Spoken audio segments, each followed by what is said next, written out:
All right, look, normally I'd tell you to stick a in your ear and what you heard about me, but today I'm going to need you to pull them out and listen close because there's been a strange phenomenon going on online that's been causing a lot of issues, and it all started with this video from HDTVTest. Now, before you start screaming at me, is it actually his fault? And the answer is no, it's not. But somewhere along the lines, this has led to a ton of confusion and a lot of people saying things that just isn't true, or at least can't be proven to be true. And what am I talking about? Well, in this video, he talks about the S95C and how he found out that the One Connect box that it uses only uses 40 gigabits per second connections. Now, I found this out right away as well because you can read the EDID off of your computer. You can read it with tools. There's plenty of different ways you can read to figure out how much bandwidth is coming out of the actual port. But at the time, I didn't mention it because I didn't think it was important whatsoever.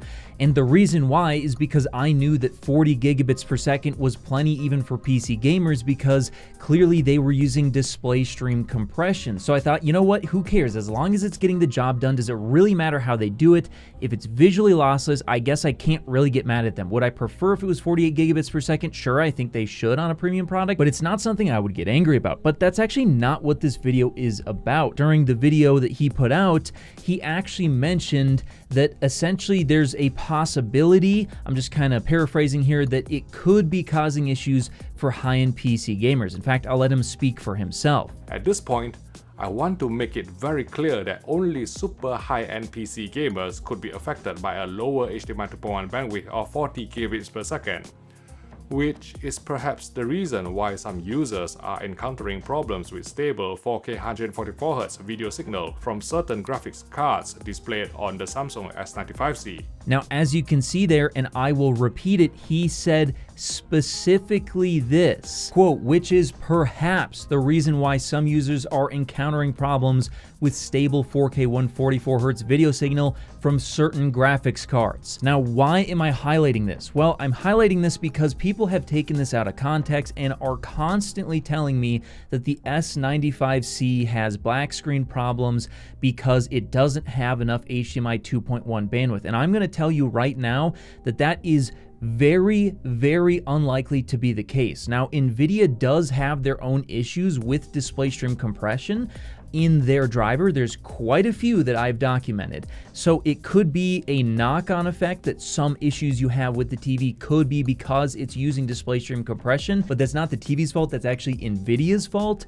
However, the black screen problems, I'm fairly certain, are actually caused by something else wrong with the TV itself, not being able to produce a 4K 144Hz signal. I don't think it's necessarily to do with the port because we know for certain that display stream compression can do that no problem and has been considered visually lossless. Again, I don't consider 40 gigabits per second with DSC to be a problem whatsoever. I didn't even find it worth mentioning at the time. I don't think it's really even worth talking about now, but here we are because I've seen so many people misinterpret what he said in the video.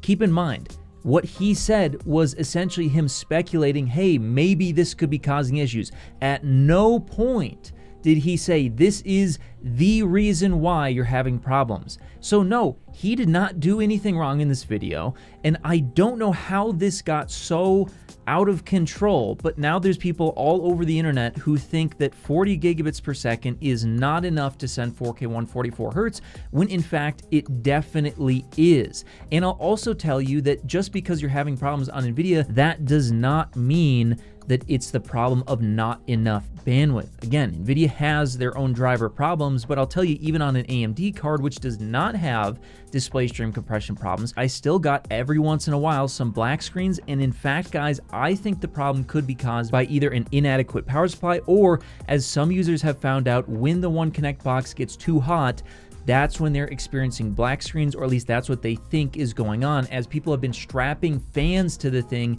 and the black screens have been apparently going away. So I just wanted to make this video quick, guys. Of course, I'll get back to my reviews and the display news type of content, but I wanted to make this because I feel like this is getting out of control. I wanted to address it and make sure that everybody knows when you watch somebody's video, pay close attention to the wording that they use because they're using it for a reason. He did not say perhaps on accident. He said that because he wasn't 100% sure.